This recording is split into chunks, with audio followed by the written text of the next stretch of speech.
નવું chapter start કરીએ છીએ સુરેખ પથ પર ગતિ. સુરેખ પથ પર ગતિ હું માનું ત્યાં સુધી આપણે ફિઝિક્સનો બેઝિક ઇન્ટ્રોડક્શન આપણે ચેક કર્યો છે, જેની અંદર એકમ માપન પદ્ધતિ ફિઝિક્સનો પહેલું ચેપ્ટર આપણે એટલું ફિઝિક્સની ડિટેલ્સ આપી છે. એના પછી સેકન્ડ ચેપ્ટર છે એમાં મોટા ભાગે માપન એકમ પદ્ધતિના આધારે ફિઝિક્સનો બેઝિક ઇન્ટ્રોડક્શન ને એ બધી વસ્તુઓ અહીંયા સમજાવી છે.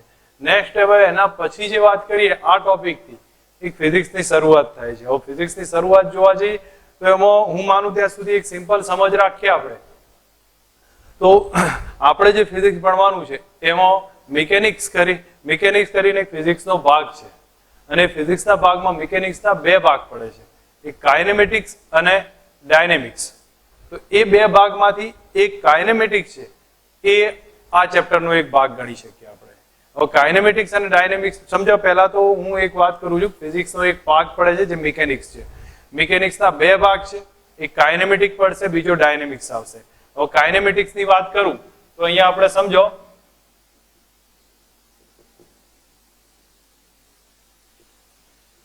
બરોબર. હવે સોરી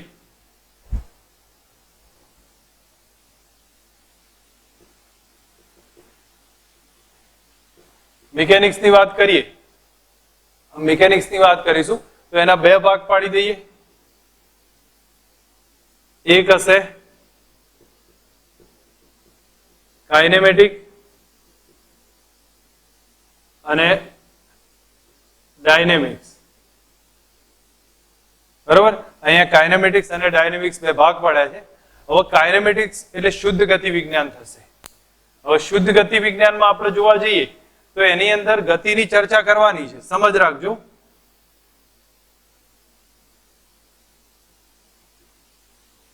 ગતિની ચર્ચા કરવાની છે પણ એના કારણોની ચિંતા કર્યા વગર.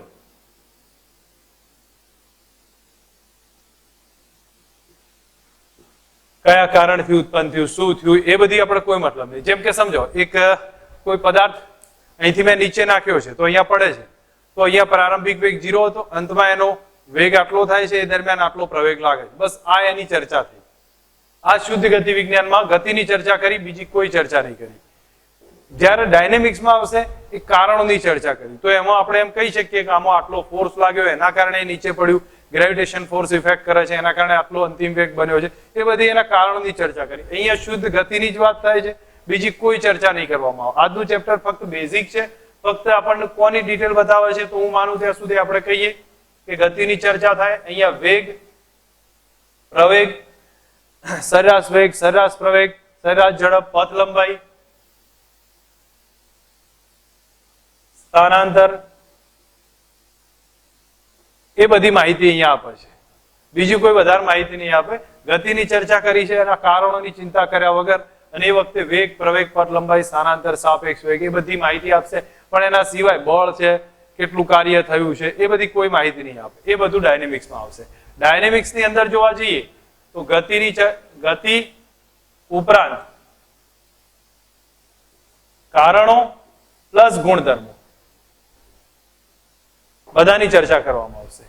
અહીંયા આપણે ચેક કરીશું તો આની અંદર જે વેગ, પ્રવેગ એ બધી ડિટેલ્સ તો ખરી જ, પણ સાથે સાથે બળ આવશે, વેગમાન આવે, કાર્ય આવે, પાવર આવશે, આ બધી ચર્ચા અહીંયા કરવામાં આવશે. આ બધું ડાયનેમિક્સ થઈ જશે. તો હું માનું ત્યાં સુધી તમને થોડોક અંદાજ આવ્યો હશે. આપણે કોઈ એવું વધારે છે નહીં, પણ શોર્ટ ક્વેશ્ચનમાં આપણને આવે તો આપણને ખ્યાલ હોવો જોઈએ કાઇનેમેટિક્સ નો મતલબ શું થશે. તો શુદ્ધ ગતિ વિજ્ઞાન છે, ગતિની ચર્ચા કરી છે પણ એના કારણોની ચિંતા કર્યા વગર, જેને આપણે કાઇનેમેટિક્સ કહ્યું છે. ત્યારબાદ આવશે ડાયનેમિક્સ. તો ડાયનેમિક્સ ની અંદર આવશે કે ગતિ અને કારણો, ગુણધર્મો બધાની ચર્ચા કરવામાં આવશે. અહીંયા વેગ અને પ્રવેગ સિમ્પલ એ ટાઈપનો કોન્સેપ્ટ બતાવ્યો છે. બસ આપણને આટલું ધ્યાન પર હોવું જોઈએ. આ મેં ફક્ત એક કાઇનેમેટિક્સ ની વાત કરી છે, સોરી મિકેનિક્સ ની વાત કરી. મિકેનિક્સ નો પહેલો ભાગ જે કાઇનેમેટિક્સ છે એ આપણો આ ચેપ્ટર છે. હવે અહીંયા આપણે સમજવા જઈએ તો એની અંદર પહેલા જે બી અમુક વસ્તુઓની સંકલ્પનાઓની રજૂઆત કરવી પડશે. એમાં પહેલી સંકલ્પના આવશે કણની. તો કણ કઈ કન્ડિશનમાં આપણે ધારીએ છીએ, તો પહેલી વખત કણ સમજાવવાનું છે. કણ એટલે શું થશે, તો કણને સમજ રાખો. વાસ્તવમાં કણ છે બીજું કઈ નહીં પણ દળ ધરાવતો બિંદુવત પદાર્થ છે. તો આપણે અહીંયા લખીએ છીએ દળ ધરાવતો બિંદુવત પદાર્થ છે, એના પરિમાણ અવગણી શકાય એવા છે. પરિમાણ એટલે વ્યાસ, ત્રિજ્યા, આ બધું પરિમાણ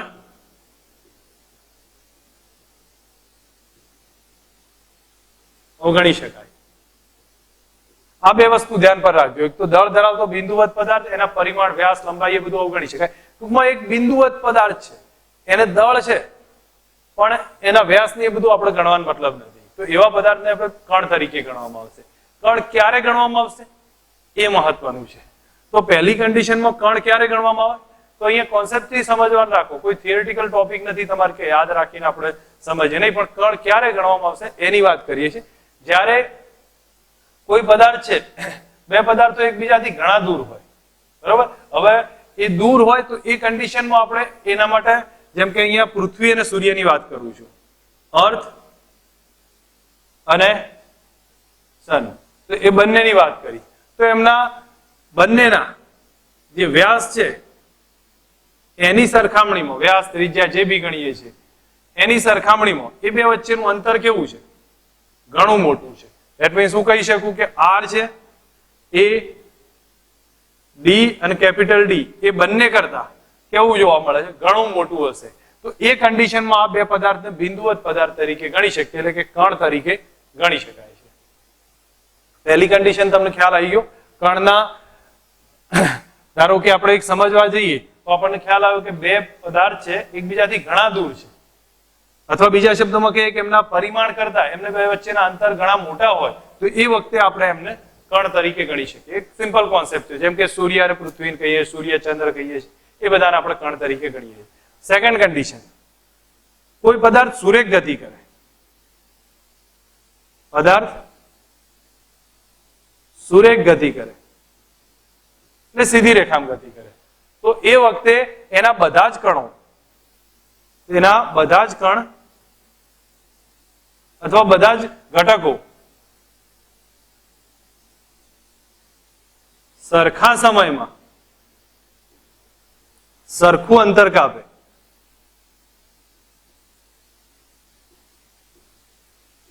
ત્યારે એને કણ ગણાય. જેમ કે સિમ્પલ એક્ઝામ્પલ લઈએ છીએ, આ એક પદાર્થ છે, આમ સીધી રેખામાં ગતિ કરે છે, થોડાક સમય પછી અહીંયા આવી જશે, તો એના બધા જ કણ છે 1 2 3 4 5 6 7 8 9, તો અહીંયા 1 2 3 4 5 6 7 8 9 બધા શું કરી દેશે? બધા ઘટક કણો સરખા સમયમાં સરખું અંતર કાપે.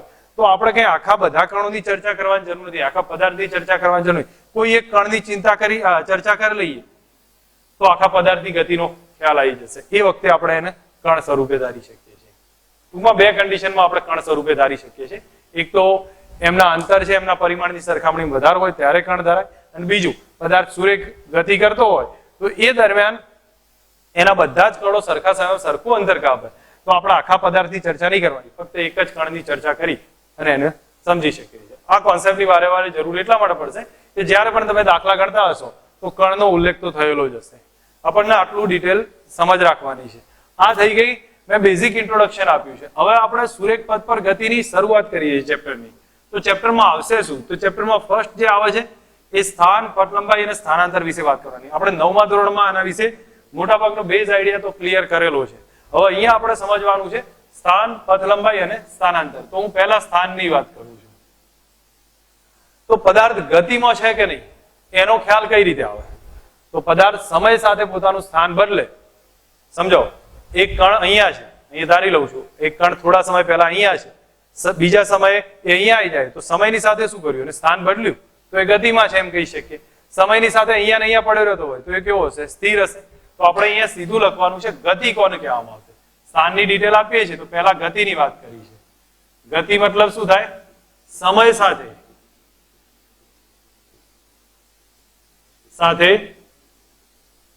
પદાર્થ પોતાનું સ્થાન બદલે તો ગતિમાં કહેવાય. એક સીધું સેન્ટેન્સ આપ્યું છે, સમય સાથે પોતાનું સ્થાન બદલતો હોય તો એ ગતિમાં છે એમ કહેવાય છે.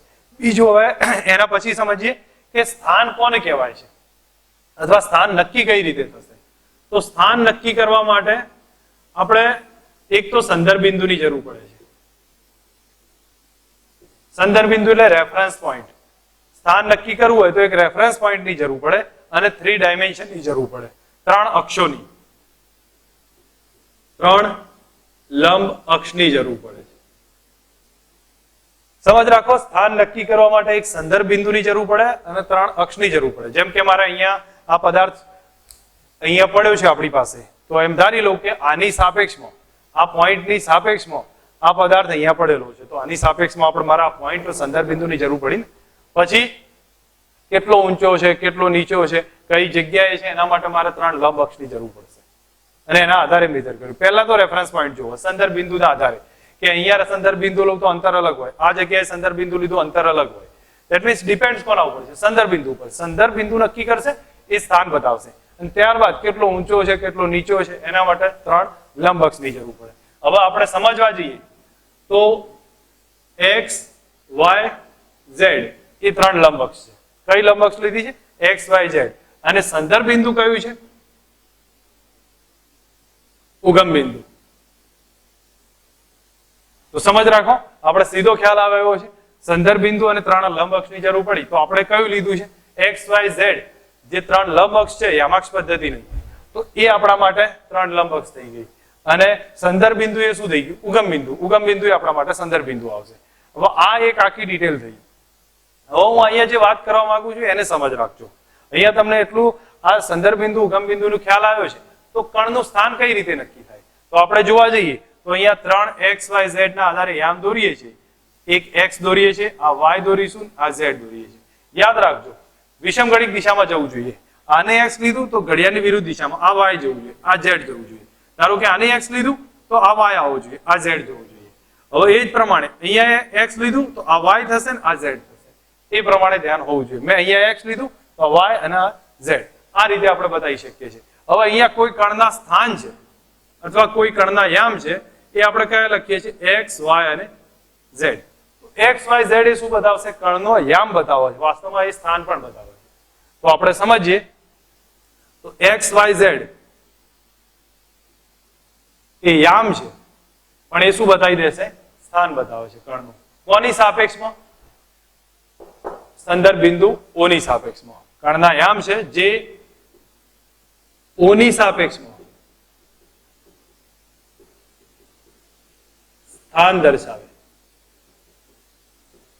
બરોબર? O ની સાપેક્ષમાં સ્થાન દર્શાવે છે. હવે આપણને આ કોન્સેપ્ટ ક્લિયર થાય પછી આપણે હવે સમજ રાખીએ, ગતિની વાત કરીએ. તો ગતિની વાત કરવા માટે આપણે ચોથો યામ નક્કી કર્યો.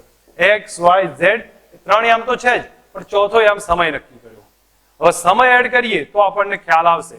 અહીંયા હું લખું છું, ચોથો યામ છે સમય છે. સમયના આધારે જ આપણને ખબર પડે કે પદાર્થ ગતિ કરે છે કે નહીં કરતો. સમય સાથે સ્થાન બદલાય તો એ ગતિમાં, સમય સાથે સ્થાન ના બદલાય તો એ સ્થિર છે. ધેટ મીન્સ સમય નક્કી કરશે કે ગતિમાં છે કે નહીં. બરોબર? હવે આ આપણને સિમ્પલ ડિટેલ બતાવી. હવે આ બધું તંત્ર આખું ભેગું થયું ને, આ આખા તંત્રને આપણે શું કહી દીધું છે? નિર્દેશ ફ્રેમ કહેવાય છે. હવે અહીંયા નિર્દેશ ફ્રેમ શું થાય? તો અવલોકનકાર જે સ્થળેથી જે પરિસ્થિતિમાં અવલોકન કરે એ નિર્દેશ ફ્રેમ. બીજા શબ્દોમાં એ એક સંદર્ભ બિંદુ ઉપર ઉભો હોય અને એના x y z યામ બનતા હોય અને ત્યાંથી કોઈ વસ્તુને નિરીક્ષણ કરતો હોય, તો એ જે તંત્ર તૈયાર થયું, તો એ તંત્રને આપણે શું નામ આપી દીધું છે? નિર્દેશ ફ્રેમ કીધું છે. હું માનું ત્યાં સુધી હું અહીંયા એક પ્રોપર ડિટેલમાં એક રિવાઇઝ કરું છું. તમે લોકો શાંતિથી એને સ્થાનને સમજવાનું રાખો, તમને ખ્યાલ આવી જાય એવું છે. ગતિનો મતલબ શું થશે? ગતિ એટલે થાય સમય સાથે પદાર્થ પોતાનું સ્થાન બદલે તો એ ગતિમાં થઈ જાય, ના બદલે તો એ સ્થિર થશે. સ્થાન એટલે શું? તો સ્થાન નક્કી કરવા માટે આપણે સંદર્ભ બિંદુની જરૂર પડે, સાથે સાથે 3 યામની જરૂર પડશે. આપણે કયા લઈએ છીએ? x y z લીધું છે, સંદર્ભ બિંદુ તરીકે ઉગમ બિંદુ લઈ લીધું છે. હવે કોઈ કણના યામ છે x y z છે, તો એ O ની એટલે કે સંદર્ભ બિંદુની સાપેક્ષે એનું સ્થાન બતાવી દે છે. અને ચોથો યામ આપણે એડ કરીશું, સમય છે. અને આ બધું ભેગું થઈ તંત્ર બનશે, એને નિર્દેશ ફ્રેમ કહેવાય છે. હવે અહીંયા હિન્ટ આપવાની છે, સમજ રાખજો. પદાર્થ ગતિમાં છે કે નહીં એની વાત કરું છું. તો પદાર્થ ગતિમાં ક્યારે હોય? તો સમય સાથે નિર્દેશ ફ્રેમની સાપેક્ષે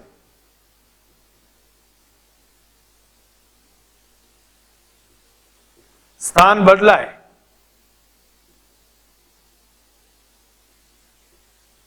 તો નિર્દેશ ફ્રેમની સાપેક્ષે ગતિ કરે છે.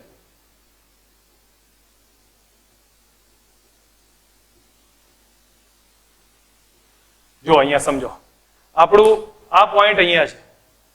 સમયની સાથે એ કણ જો ધારો કે અહીંયા આવતો હોય, અહીંયા આવતો હોય, તો એનો મતલબ કે સમયની સાથે આ સંદર્ભ બિંદુ અથવા નિર્દેશ ફ્રેમની સાપેક્ષે એ શું કરે છે? સ્થાન બદલે છે. અને સ્થાન બદલે એનો મતલબ શું થઈ ગયો? પદાર્થ ગતિમાં છે એમ કહેવાય. તો આપણે જોયું કે સમયની સાથે નિર્દેશ ફ્રેમની સાપેક્ષ સ્થાન બદલે તો એ ગતિમાં, અને ના બદલે તો એ શું કહેવામાં આવે છે? ના બદલે તો એ નિર્દેશ ફ્રેમની સાપેક્ષ કેવો થઈ જશે? સ્થિર થશે. સિમ્પલ આપણને બે કોન્સેપ્ટના આધારે અહીંયા એક આઈડિયા આપ્યો છે. હવે હું અહીંયા જે એક વસ્તુ કહેવા માંગુ છું એ ધ્યાન આપજો કે આપણને આટલી તો ખબર પડી કે નિર્દેશ ફ્રેમની સાપેક્ષ પદાર્થ સ્થાન બદલે તો એ ગતિમાં થશે, ના બદલે તો એ સ્થિર થઈ જશે. આ બધા કોન્સેપ્ટો આપણે ક્લિયર કર્યા છે. હવે નિર્દેશ ફ્રેમ ની જરૂર કેમ પડે છે એની વાત કરું છું. યામની જરૂર કેમ પડી તો એની આપણે વાત કરીએ. તો એના પહેલા આપણે ત્રણ પ્રકારની ગતિની વાત કરી દઈએ છીએ. તો ગતિ ત્રણ પ્રકારની હોય છે: 1 ડાયમેન્શનલ, 2 ડાયમેન્શનલ અને 3 ડાયમેન્શનલ.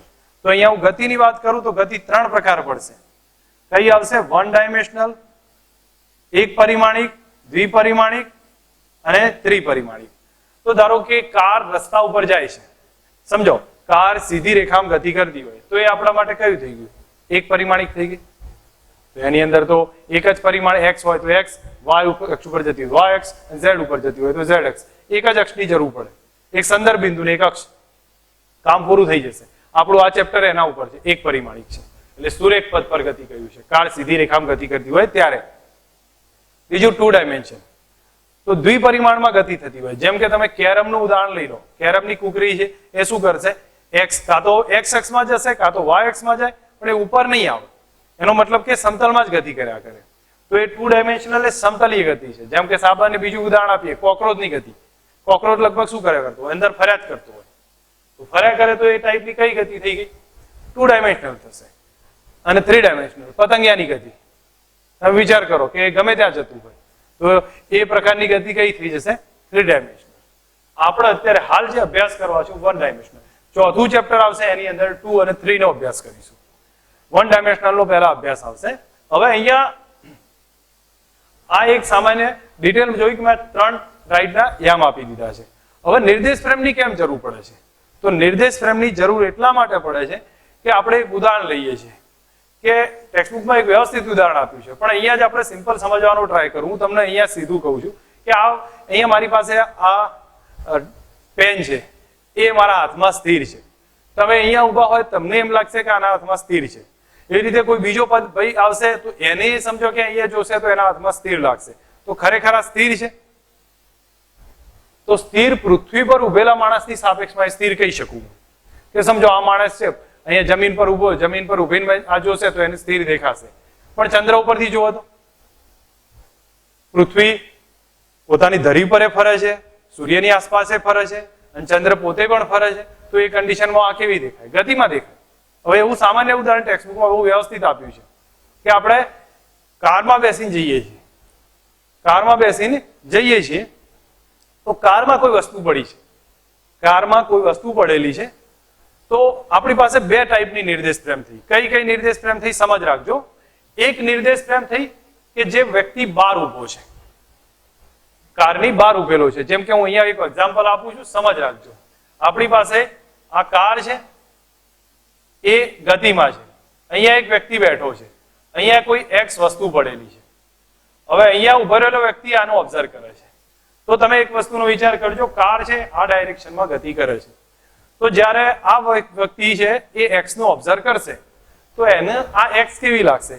આ જમીન ઉપર ઉભેલા વ્યક્તિના પહેલાની સાપેક્ષમાં તો એ ગતિમાં લાગશે એને, કારણ કે વ્યક્તિ વસ્તુ શું કર્યા કરે છે? આમ ગતિ કરે છે.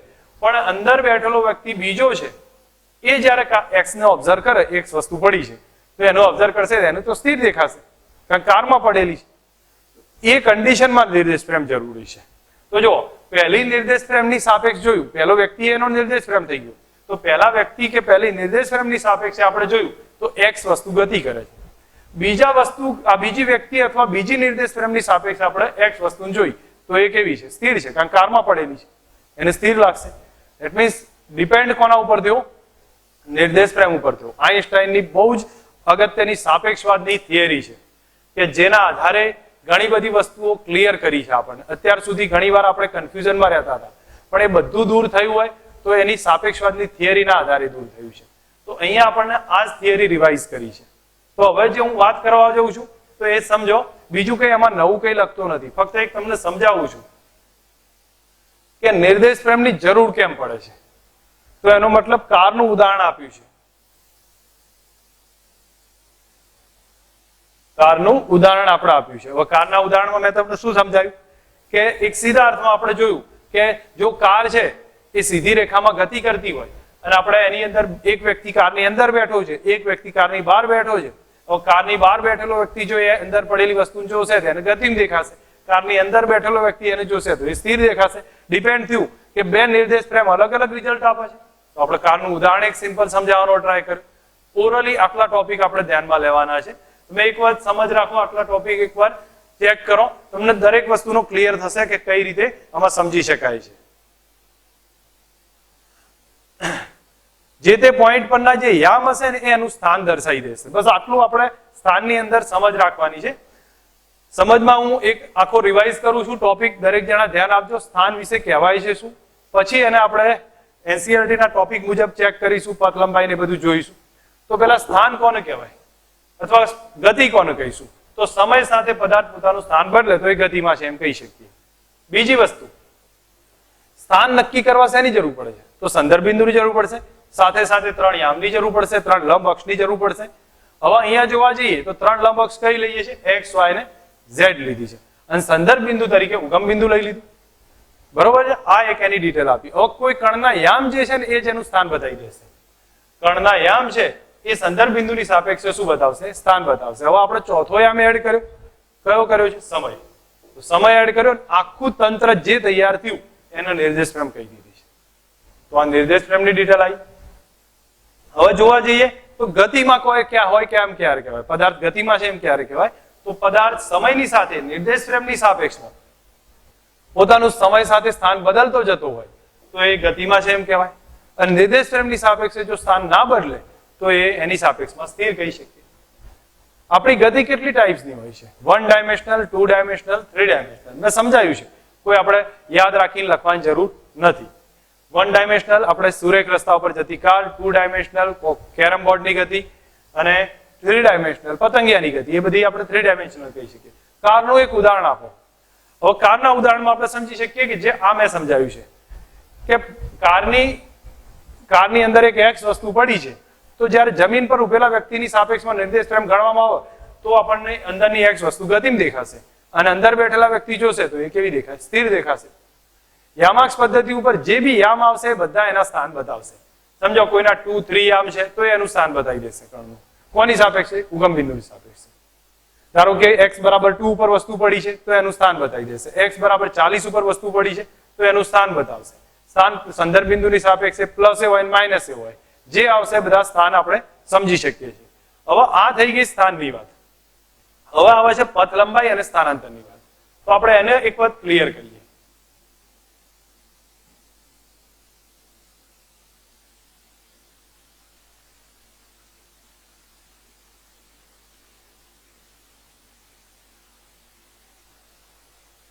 પથ લંબાઈ અને સ્થાનાંતરની વાત કરું છું. અહીંયા હું ડિફરન્સની રીતે જ લખું છું જેથી કરીને તમને સમજ બી આવે. તો પથ લંબાઈ એટલે થશે પદાર્થે કાપેલું કુલ અંતર.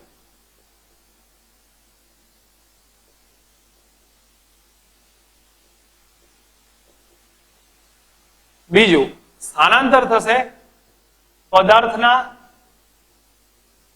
સ્થાનમાં થતા ફેરફારને સ્થાનાંતર કહે છે. અહીં આપણે સિમ્પલ એક્ઝામ્પલ લઈએ છીએ. સાદું એક્ઝામ્પલ છે. A થી B જાય છે આમ ફરી.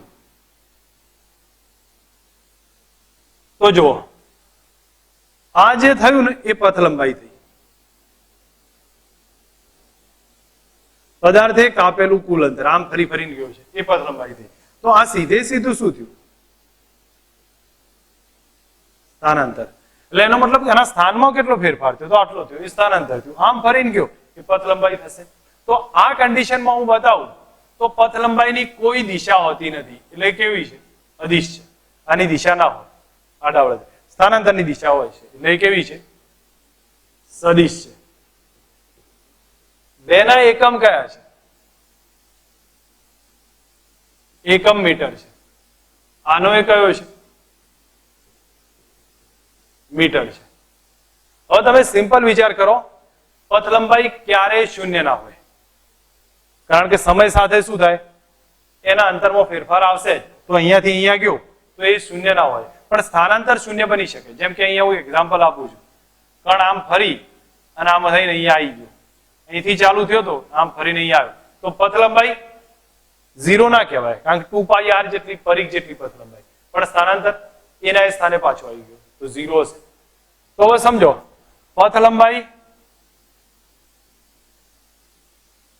હંમેશા ધન હશે, સ્થાનાંતર પ્લસ માઇનસ એ ઝીરો, ગમે તે હોય, ધન એ હોય, ઋણ એ હશે, ઝીરો એ હોય. સ્થાનાંતર આ પ્રમાણે જોવા મળે છે. પથ લંબાઈ હંમેશા કેવી જોવા મળે? પ્લસ જ જોવા મળશે. બીજું, હવે તમે આ બધું ઓબ્ઝર્વ કરીને કહી શકો છો કે જો આ સિચ્યુએશન થઈ તો આમાં કોણ મોટું છે? તો પથ લંબાઈ મોટી કોના કરતા? સ્થાનાંતર કરતા. તો આપણે આ બે રિલેશન પરથી કહી શકીએ કે પથ લંબાઈ એ સ્થાનાંતર કરતા મોટી છે આ કન્ડિશનમાં. પણ ધારો કે સીધી રેખામાં ગતિ કરતા હોય, જેમ કે આનું એક્ઝામ્પલ કાઢી નાખું છું, અહીંયા એ થી બી જાય છે, તો આમાં તો પથ લંબાઈ એ જ શું થઈ ગયું? સ્થાનાંતર. કારણ કે અહીંથી અહીંયા જ ગયો છે, તો પથ લંબાઈ એ જ શું થશે? સ્થાનાંતર. એનો મતલબ અહીંયા પથ લંબાઈ સ્થાનાંતર શું થાય? સરખાઈ થાય છે. તો પથ લંબાઈ સ્થાનાંતરના જેટલી હોય અથવા સ્થાનાંતર કરતા કેવી હોય? મોટી હોય.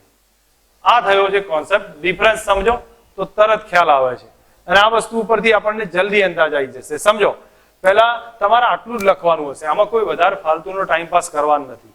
પછી એક્ઝામ્પલ સમજીએ, એ બધી વસ્તુ અલગ છે, પણ આપણે પહેલા ક્લિયર રાખીએ. પથ લંબાઈ એટલે શું થશે? પદાર્થે કાપેલું કુલ અંતર. સ્થાનાંતર એટલે શું? પદાર્થના સ્થાનમાં થતો ફેરફાર. બીજું, આ કેવી છે? અદિશ રાશિ છે. આ કેવી થશે? સદિશ થશે. અને દિશા હોય, આનો એકમ મીટર, આનો પણ મીટર છે. પથ લંબાઈ હંમેશા કેવી હોય? ધન હોય. આ કેવા હશે? ધન, ઋણ કે શૂન્ય હોય. અને પથ લંબાઈ સ્થાનાંતર કરતા મોટી હોય અથવા એના જેટલી જોવા મળશે. આ થઈ ગયો એનો બેઝિક ડિફરન્સ, કે જે આપણને ખ્યાલ આવવો જોઈએ. જોઈએ એમાં આપણને સ્થાનાંતર અને પથ લંબાઈ બેને ક્લિયર રાખીએ છીએ. એના પહેલા એક વસ્તુ અહીંયા થોડી ક્લિયર કરી દઉં છું. ધારો કે પહેલા સ્થાન x1 હોય, પહેલા સ્થાન x1 હોય, પછી થાય x2, તો સ્થાનાંતર ઘણીવાર આપણે આ રીતે લખીએ છીએ, ડેલ્ટા x, એટલે શું લખાય?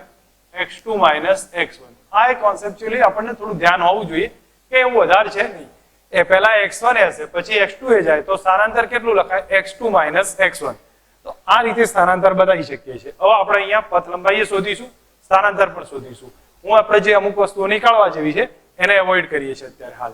હવે તમે એક વસ્તુનો વિચાર કરજો, અહીંયા આપણને ખ્યાલ આવવો જોઈએ કયા કોન્સેપ્ટને કઈ રીતે આપણે રજૂ કરીએ છીએ. તો જો આપણી પાસે એક આકૃતિ છે, ટેક્સ્ટબુકમાં આપી છે, એ જ આકૃતિ લીધી છે, અને એમાં આપણને જે બતાવ્યું છે એ મુજબ સમજીએ. કણ O થી P જાય છે, તો O થી P એટલે પહેલા અહીંયા જશે, પછી P થી Q આવે છે, તો P થી Q એટલે પાછો અહીંયા આવે છે. હવે તમે વિચાર કરો, પથ લંબાઈ કેટલી? કુલ કાપેલું અંતર કેટલું? પથ લંબાઈ બરાબર 0 થી 360 ગયો, વત્તા 360 થી 240 આવ્યો. તો આપણે એમ કહી શકીએ 360 થી 240, તો 360 ઓછા 240 થયા, તો 120 થાય, એટલે 480 થશે. તો આ શું થઈ ગયું? પથ લંબાઈ થઈ. સમજો મારો કહેવાનો અર્થ? આ ડિસ્ટન્સ થયું 120, આ બેનો ડિફરન્સ લો એટલે આ કેટલું આવશે? 120 મીટર છે આ ડિફરન્સ. અહીંથી 0 થી 360, તો આમ થઈ અહીંયા ગયો, તો આ પથ લંબાઈ, તો 360 વત્તા 120 એટલે કેટલા થયા? 480. તો એ પથ લંબાઈ થઈ. ઓકે, સ્થાનાંતર કેટલું?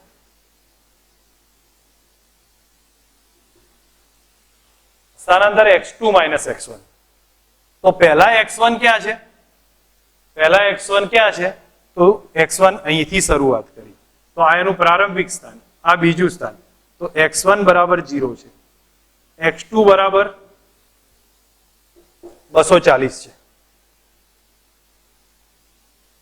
તો હવે આપણે જે સ્થાનાંતર ચેક કરીશું, તો સ્થાનાંતરમાં જે સમજવા જઈએ તો આપણા માટે થઈ જશે જે ફાઇનલ રિઝલ્ટ છે એ ચેક કરીએ તો સ્થાનાંતરનું, તો અહીંયા જો આ x1 0, આ કેટલા છે 240, x2, તો હવે સ્થાનાંતર લખીશું તો x2 માઇનસ x1 બરાબર 240 ઓછા 0, તો આપણને કેટલા આયા 240 મીટર. તો સ્થાનાંતર કેટલું થયું 240, પથ લંબાઈ કેટલી થઈ 480, ડિફરન્સ આવી ગયો. ક્લિયર થવું જોઈએ કે અહીંથી આ પ્રારંભિક સ્થાન, આ અંતિમ સ્થાન, તો અંતિમ ઓછા પ્રારંભિક કરું એટલે આપણા માટે શું થઈ જશે? સ્થાનાંતર આવશે. અને પથ લંબાઈ એટલે કુલ કાપેલું અંતર. બસ આ કોન્સેપ્ટ છે, બસ આટલું આપણને ધ્યાન હોવું જોઈએ. પથ લંબાઈ અને સ્થાનાંતરનો બેઝિક ડિફરન્સ એકવાર રિવાઇઝ કરી લઈએ છીએ. કુલ કાપેલું અંતર થાય, સ્થાનમાં થતો ફેરફાર થાય અને x2 માઇનસ x1 લખાય. આ સદિશ અદિશ થશે પથ લંબાઈ, સ્થાનાંતર સદિશ થશે. પથ લંબાઈ ધન ઋણ કે શૂન્ય નહીં, સ્થાનાંતર ધન ઋણ કે શૂન્ય હોઈ શકે, જ્યારે પથ લંબાઈ હંમેશા ધન હશે. પથ લંબાઈ સ્થાનાંતર કરતા હંમેશા મોટી અથવા એના જેટલી જોવા મળે છે. બસ આટલો કોન્સેપ્ચ્યુઅલી ધ્યાન રાખશો તો આપણને એનસીઈઆરટી બેઝના આધારે જે ડિફરન્સ પૂછાય તો એક ખબર પડી જશે. ઓકે, અહીંયા આપણી પાસે 3 આલેખ આપ્યા છે, એને શાંતિથી સમજીએ કે આલેખ રજૂ શું કરે છે. તમે જુઓ x વિરુદ્ધ t નો, x એટલે એના યામ છે, જે બી અથવા સ્થાન ગણીએ છીએ, સ્થાન છે, અને અહીંયા સમય છે.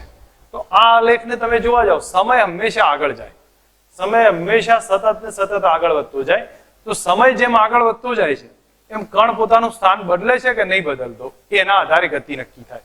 તો તમે ઓબ્ઝર્વ કરો, સમય આગળ જતો જાય છે, 1 2 3 4 5 6 7 8 એવા સેકન્ડ, તો એમ સ્થાન તો એના જ રહે છે, તો બદલાતું જ નહીં. તો એનો મતલબ આ પદાર્થ કેવો હશે? સ્થિર હશે. તો આ આલેખ કોનો જોવા મળશે? સ્થિર પદાર્થનો છે. જો સમય જેમ જેમ આગળ જતો જાય છે એમ સ્થાન તો એના જ રહે છે, એનો મતલબ પદાર્થ સ્થિર હશે. અહીંયા જુઓ, સમય આગળ જતો જાય છે એમ સ્થાન શું થતું જાય છે? ઉપર જતું જાય છે. અહીંયા જાય ને, સમય આગળ જતો જાય, અને જો તમે ઓબ્ઝર્વ કરશો તો તમને ખ્યાલ આવશે, સમય આગળ જતો જાય છે, સ્થાને આગળ જતું જાય છે. તો આ સિચ્યુએશન જોવા મળતી હશે. જેમ જેમ સમય આગળ ગયો એમ સ્થાન બદલાતું ગયું. અહીંયા આ સિચ્યુએશન થશે. તો આ પદાર્થની નિયમિત ગતિ થઈ છે, નિયમિત ગતિ છે. આ કન્ડિશનને આપણે નિયમિત ગતિ કહી શકીએ. આમાં જો સમય આગળ જાય છે, સ્થાન ઘણીવાર આગળ આવે છે, ઘણીવાર પાછળ આવે છે. તો આ કન્ડિશનમાં શું થયું ભાઈ? પાછા આયા. તો પહેલી વખત જોયું તો બીજી વખતમાં આગળ ગયું, ત્રીજી વખત અહીંયા આગળ ગયું, પણ ચોથી વખત જોયું તો પાછા આયા, પાંચમી વખત પાછા આયા. તો આ અનિયમિત ગતિ થઈ છે. સમય સાથે સ્થાન તો બદલાય છે, ગતિમાં તો છે જ, પણ કેવી છે? અનિયમિત છે. આ કેવી થઈ? નિયમિત ગતિ. અને આ કેવું છે? સમય સાથે સ્થાન નહીં બદલાતું, અસ્થિર છે. બસ કોન્સેપ્ટના આધારે યાદ રાખવાના છે. કોઈ આલેખને પ્રિપેર કરવાની વધારે જરૂર નથી. સમજો તો ખબર પડતી જશે આલેખમાં કઈ રીતે રજૂ થાય. પ્રકરણ 3 જેનો ટેક્સ્ટબુક બેઝ કોન્સેપ્ટ આપણે સમજવાનો ટ્રાય કરીએ. તો હવે એની અંદર શરૂઆતમાં આપણને જે પ્રસ્તાવના આપી છે એની અંદર કોઈ વધારે એટલું જોવાની જરૂર નથી. મેં તમને આગળ વાત કરી હતી, સાપેક્ષ ગતિની વાત થઈ જશે. સાપેક્ષ ગતિમાં જેમ કે દરેક પદાર્થ પોતાની મતલબ કે અમુક રીતે ગતિ કરતો હોય છે. જેમ કે પૃથ્વીમાં અત્યારે હાલ આપણને વસ્તુ સ્થિર દેખાય છે, પણ છતાંય પૃથ્વી પોતાની ધરીની આસપાસ ભ્રમણ કરે છે, સાથે સૂર્યની આસપાસ પરિક્રમણ કરે છે. સૂર્ય આકાશગંગામાં ગતિ કરે છે, આકાશગંગા આખી બધી ગતિ કરે છે. તો એ કન્ડિશનમાં ઘણી બધી ગતિ એની અંદર જવાબદાર હોય છે. પણ આપણે કઈ ગતિ જોઈએ છે એ આપણા ઉપર મહત્વનું રહી જાય છે. તો આ બધો સામાન્ય ચર્ચા કરી છે, આની અંદર કોઈ વધારે એટલું ધ્યાન રાખવાની જરૂર નથી. નેક્સ્ટમાં હવે સુરેખ પદ પર જે ટોપિક જોઈએ તો એની અંદર આપણને પહેલા કણ વિશે વાત કરી હતી. મેં તમને આગળ કણ વિશે સમજાવ્યું છે, શોર્ટ ક્વેશ્ચન છે. ગતિ કરતા કોઈ બિંદુવત પદાર્થને આપણે કણ ગણી શકીએ. કણ કઈ કન્ડિશનમાં ગણાય? તો બે વસ્તુમાં ગણાય. જ્યારે મેં તમને આગળ સમજાવ્યું હતું એ પ્રમાણે કે એમને કાપેલું અંતર છે એમના પરિમાણની સરખામણીમાં, અથવા એમનું પરિમાણ છે એ કાપેલા અંતરની સરખામણીમાં ઘણું નાનું હોય ત્યારે કણ ગણાય. અને બીજું સુરેખ પદ પર ગતિ કરતો હોય ત્યારે આખા પદાર્થની વાત નહીં થાય, પણ એક કણની વાત થશે. આ કન્ડિશનમાં કણ ગણી શકીએ છીએ. આ શોર્ટ ક્વેશ્ચન છે. પછી જે કાઇનેમેટિક્સની વાત હતી, કાઇનેમેટિક્સને આપણે શુદ્ધ ગતિ વિજ્ઞાન કહેવામાં આવે છે. તો શુદ્ધ ગતિ વિજ્ઞાન એટલે કાઇનેમેટિક્સ થશે. એમાં ગતિની ચર્ચા કરવાની છે, પણ એના કારણોની ચર્ચા કરવાની નથી. તો એ શુદ્ધ ગતિ વિજ્ઞાન થઈ જશે. હવે મેઇન ક્વેશ્ચન અહીંથી સ્ટાર્ટ થશે. આપણો ક્વેશ્ચન છે સ્થાન, પથલંબાઈ અને સ્થાનાંતર સમજાવો. સ્થાન, પથલંબાઈ અને સ્થાનાંતર સમજાવો. તો એની અંદર જોવા જઈએ તો મેં જે અંડરલાઇન કર્યું છે એટલો ટોપિક આપણા માટે મહત્વનો છે. આની અંદર ઘણું બધું વધારાનું લખાણ છે, અને જે આપણે એક્ઝામ્પલ માટે સમજાવ્યું છે તો એટલું કોઈ તૈયાર કરવાની જરૂર નહીં પડે. સિમ્પલ એની સમજ રાખજો જેટલું અંડરલાઇન કરેલું છે. તો આપણને પહેલું સમજાવ્યું હતું એ પ્રમાણે મેં સિક્વન્સ બતાવ્યો હતો તમને. સ્થાનમાં થતા ફેરફારને, સમય સાથે સ્થાનમાં થતા ફેરફારને ગતિ કહેવામાં આવે છે. હવે સ્થાન નક્કી કરવા માટે એક સંદર્ભ બિંદુ જોઈએ અને સાથે 3 અક્ષો જોઈએ. હવે 3 લંબ અક્ષ કઈ? એક્સ, વાય અને ઝેડ, અને સંદર્ભ બિંદુ તરીકે ઉગમ બિંદુ હશે. બરોબર, એને સંદર્ભ બિંદુ લીધું, 3 અક્ષો એક્સ, વાય, ઝેડ થઈ ગઈ. હવે કોઈ પણ કણના યામ લઈ લઈએ, સ્મોલ એક્સ, સ્મોલ વાય અને સ્મોલ ઝેડ. તો એ એનું સ્થાન દર્શાવશે. કોની સાપેક્ષમાં? તો ઉગમ બિંદુની સાપેક્ષમાં. ચોથો યામ આપણે એડ કરીએ છીએ ઘડિયાળ, જે સમય કહેવામાં આવશે. સમય એડ થશે ને આખું તંત્ર જે તૈયાર થયું એને નિર્દેશ ફ્રેમ કહેવામાં આવે છે. હવે જોવા જઈએ તો આ કન્ડિશનમાં તમને આટલું સમજ આવી જોઈએ. જો મેં સિક્વન્સ આગળ સમજાવ્યો તો એ સિક્વન્સ અહીંયા ક્લિયર થાય છે. બીજું અહીંયા કે સમયની સાથે જો યામ બદલાતા હોય તો એ પદાર્થ ગતિમાં છે એમ કહેવાય, અને સમય સાથે યામ ના બદલાય તો એ પદાર્થ સ્થિર છે એમ કહેવામાં આવશે. અહીંયા ગતિની વાત કરી, સમય સાથે એક કે વધુ યામ બદલાય તો એ ગતિમાં છે એમ કહેવાય, અને સમય સાથે યામ ના બદલાય તો એ સ્થિર છે એમ કહેવામાં આવશે. હવે નેક્સ્ટ એના પછી આગળ સમજીએ કે નિર્દેશ ફ્રેમના આધારે ગતિનું વર્ણન કરવામાં આવશે. જો કાર સીધા રસ્તા ઉપર ચાલે છે તો એ એક પરિમાણિક ગતિ થઈ. મેં તમને કેરમ બોર્ડનું ઉદાહરણ આપ્યું હતું, એ દ્વિપરિમાણિક થશે, અને પતંગિયાનું ઉદાહરણ કહ્યું હતું એ ત્રિપરિમાણિક થશે. જેમાં એક પરિમાણિકમાં એક જ અક્ષની જરૂર પડે, દ્વિપરિમાણિકમાં 2 અને ત્રિપરિમાણિકમાં 3 અક્ષની જરૂર પડશે. સાથે અહીંયા એક મહત્વનું સેન્ટેન્સ લખ્યું છે, કોઈ પણ ઘટનાના વર્ણન માટે નિર્દેશ ફ્રેમની પસંદગી મહત્વની રહેશે. મેં તમને એક ઉદાહરણમાં કહ્યું હતું કે આપણને અહીંયા થોડુંક ડિફરન્ટ ઉદાહરણ છે, પણ આપણને કહ્યું હતું કારની અંદર પડેલી વસ્તુ જમીન પર ઉભેલા વ્યક્તિને કેવી લાગશે? ગતિમાં લાગશે. જ્યારે કારમાં બેઠેલા વ્યક્તિને કેવી લાગશે? સ્થિર લાગશે. અહીંયા કારનું પોતાનું ઉદાહરણ આપ્યું છે. જ્યારે સડક પર કાર દોડતી હોય તો એના માટે કાર ગતિમાં હોય, એ જમીન પર ઉભેલા વ્યક્તિને એવું લાગશે કાર ગતિમાં છે, પણ કારની અંદર બેઠેલા વ્યક્તિને કાર સ્થિર દેખાય છે. બસ એક સિમ્પલ ઉદાહરણ આપ્યું છે. તો આટલું વર્ણન આપણે સ્થાનના ડિટેલમાં લખવાનું રહેશે. પ્રોપર પ્રિપરેશન મેં આગળ સમજાવ્યું હતું એ જ રીતનું છે. ધ્યાન રાખશો તો આટલું સ્થાનનું વર્ણન લખતા આવડશે. પથ લંબાઈનું વર્ણન જે આવશે આ સ્થાન પછીની ડિટેલ છે, એમાં વધારે લખવાની જરૂર નથી. પથ લંબાઈની વાત કરીશું તો એમાં જે મેં સિક્વન્સ લખાયો તો એ જ રીતનો ડિફરન્સ રીતે લખી દેશો તો બી ચાલશે, અથવા બુકમાં જેટલું જરૂરી છે એટલું અંડરલાઇન કર્યું છે. તો પદાર્થે કાપેલા કુલ અંતરને પથ લંબાઈ કહેવામાં આવશે. એનો એકમ મીટર હશે. હવે ત્યારબાદ સ્થાનાંતર વિશે લખીએ. સ્થાનાંતરમાં આપણે લખી શકીએ સ્થાનમાં થતા ફેરફારને સ્થાનાંતર કહેવામાં આવશે. t1 સમયે સ્થાન x1, t2 સમયે સ્થાન x2. તો ડેલ્ટા t સમયમાં સ્થાન કેટલા થશે? t2 - t1, એમાં x2 - x1 આવે. હવે આ જ આપણા માટે સ્થાનાંતર થયું કહેવામાં આવશે. તો આપણને ખ્યાલ આવી ગયો છે, સ્થાનાંતર x2 - x1 થાય.